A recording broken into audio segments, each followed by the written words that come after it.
of our Lord Jesus Christ. This is an important feast in the life of all Christians, and the church gives us this opportunity once again as the Holy Church to come and celebrate the body and blood of Christ, which is a celebration of the covenant with God, that we Christians are united with God with a very special covenant, a covenant sealed by the body and blood of Christ. In the Old Testament, when Adam and Eve had sinned, God at all times made covenants to come back, to bring his people back to himself, to get united to his people once again. The first covenant we recall is the covenant made with Abraham, such that every son that would be born in the family of the Israelites had to be circumcised. That was the first covenant. They will be given to God. The second covenant God made was the covenant with Noah, having made a flood over all the world. God promised and made a covenant not to destroy the living grace like that at any other moment. And the other covenant that we have also had in the first reading today is the covenant that God made during the time of Moses.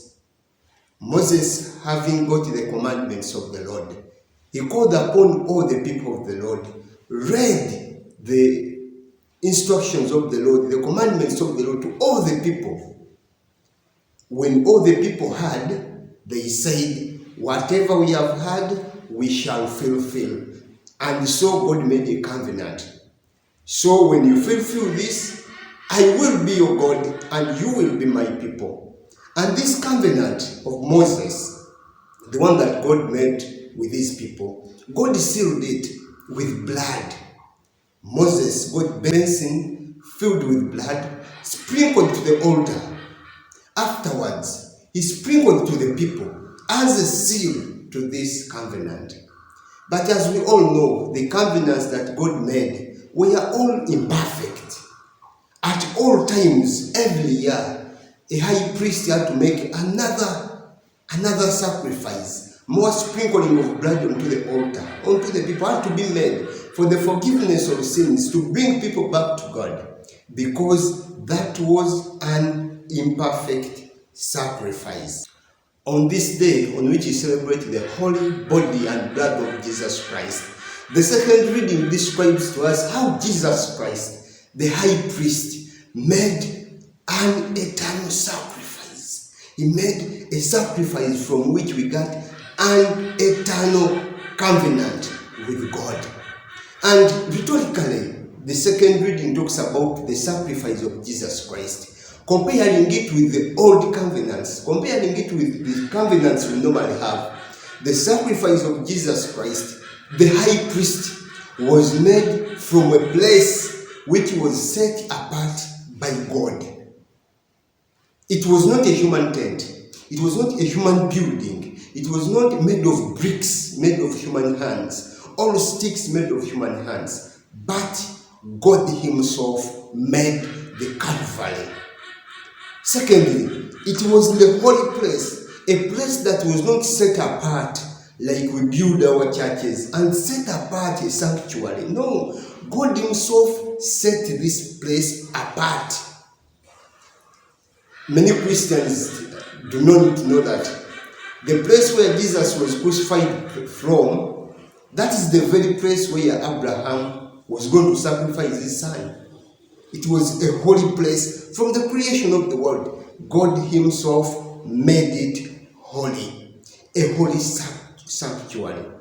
And above all, the sacrifice that Jesus Christ made to give us this precious blood to seal our covenant with God was not the blood of goats, of the sheep or doves, but the blood of Jesus Christ, blood of the Holy Son of God, the divine blood that we human beings have a chance, that though we were unworthy, we are given to God in a covenant sealed by the blood of God.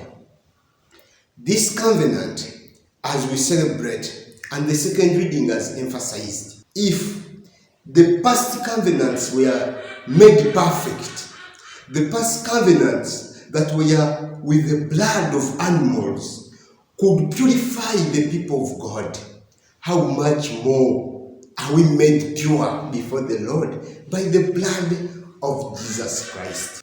We who were sinners, we got a holy and perfect high priest, who is Jesus Christ, is our mediator. He always calls upon us to come and participate, come and take part in this sacrifice.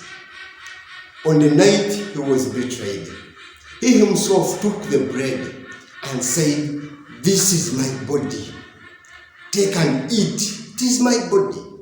He took the chalice filled with wine from the vine. "This is the chalice of my blood. Take and drink." Then he said, "Do this in memory of me." That is a call for all Christians, wherever we are. Can we partake of this sacrifice? Partake of his body, partake of his blood. So as we celebrate the day of the holy body and holy blood of Jesus Christ, we are celebrating what Jesus called us to do. We are taking part in a special way by celebrating his body, by celebrating his blood. We are celebrating his call to participate in the sacrifice, the eternal sacrifice of the eternal covenant. Therefore, as Christians, the sacrament of the Eucharist, the sacrament of the body and blood of Christ, it is indispensable. We can't put it away. We can't live without it. It is a command. Do this in memory of me. And secondly, our life as Christians, as the Catechism of the Catholic Church asserts, number 1327, the Eucharist is the source and summit of Christian life. We can't do away without the body and blood of Christ. This reminds me, during the lockdown, before the churches were opened, there's a certain pastor, I would say a bishop, in fact a Christian bishop, who said the churches would be opened, but the problem, these Catholics, if every prayer of theirs, they have to receive that communion, and that communion will spread the COVID-19. Christians, if we meet and we don't break bread, indeed we shall not have witnessed Jesus Christ. We shall not have heed to the call and command, "Do this in memory of me." This holy body and holy blood of Jesus Christ, being so indispensable in our lives, Christ himself gave us a foretaste of Christian life when he called us to eat of his body and drink of his blood. Let us recall when he fed the 5,000 men. They ate and they enjoyed the bread. On the following day, many were looking for him. When they looked for him, he told them, he rebuked them, "You are not looking for me for the miracles and signs you have seen, but you are looking for me because of the bread you ate." And they tried to tell him, "Give us more of that bread." When he told them, "Seek the bread that is eternal. Seek the bread that gives eternal life." And they're like, "Give us that bread." Until when he told them, "I am the bread of life." This, to many, was a scandal. Many wanted to run. Many were asking, "How can this man tell us to eat his body? How can he tell us to drink his blood?" They wanted food. They wanted something that they would eat. They wanted Jesus to give them bread, like the grandfathers had eaten manna in the desert. But Jesus insisted, "I am the bread." And he told them to Whoever eats my body and drinks my blood shall have eternal life. Being a Christian, we are working, we are looking forward to have a share in the eternal life of God. Jesus gives us an assurance in eating his body and drinking his blood. At that moment, if the Israelites had killed Jesus, eaten his body, drunk his blood, we would say they have got a share in the heavenly kingdom. They have got eternal life because that's what he had said. But in the night he was betrayed, he gave us a way not to eat him when he was crucified, to chop him into pieces like we eat any other animal.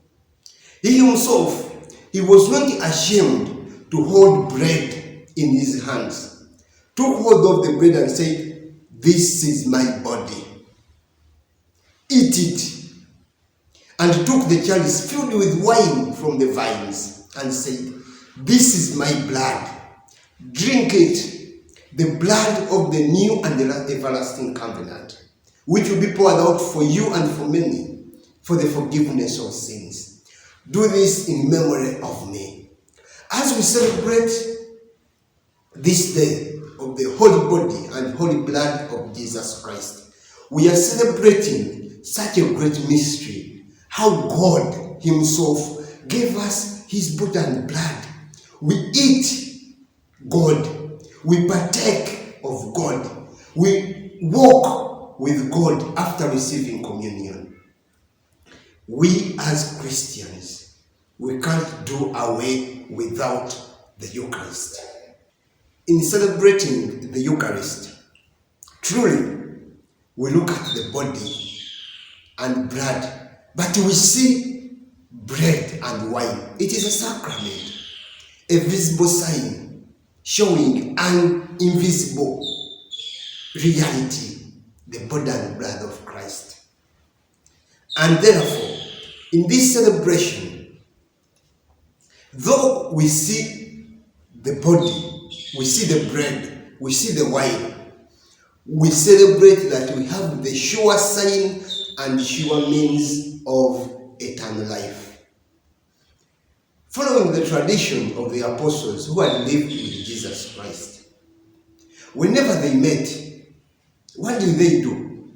Did they only meet to hear the word of God? Did they only meet to speak of Jesus Christ? No. Acts chapter 2 verse 46 emphasizes they met, and whenever they met, it was to break bread. Our life as Christians is a celebration. Coming together as Christians, if we do not break bread, indeed we are not eligible to be called Christians. Following the tradition, our coming together, our celebrations are a celebration of the body and blood of Christ. And not just a celebration, like many brothers will say, I celebrate though I don't partake. But it should be a participation, a full participation, whereby we are all involved in Mass, we receive the communion, we eat and drink of his body and his blood. And so we have a share into the eternal covenant. We have a fulfillment. We await eternal life, which Jesus promised us. Therefore, this call to the Eucharist, this celebration of the body and blood of Christ, is a call for each one of us to be united to God, because in partaking of the body and blood of Christ, we partake of God. And whenever we don't partake of the body and blood of Christ, we are not taking part of God. Can we welcome this sacrament? May we also reflect on our lives. Whatever is putting us away from the Eucharist, let us recall it is that very thing that is drawing us away from God. When Jesus talks of a wedding, the kingdom of heaven is like a wedding. And so, The Eucharist is like a wedding on which we are all called to partake, to have the share, to join in this joy of the Eucharist. But many do not partake, do not welcome the invitation. Celebrating the holy body and holy blood of Christ should be a reminder to shun away from whatever keeps us away from God, but above all, to give the true relevance that is necessary and required to the most holy and body and blood of our Lord Jesus Christ. The Lord be with you.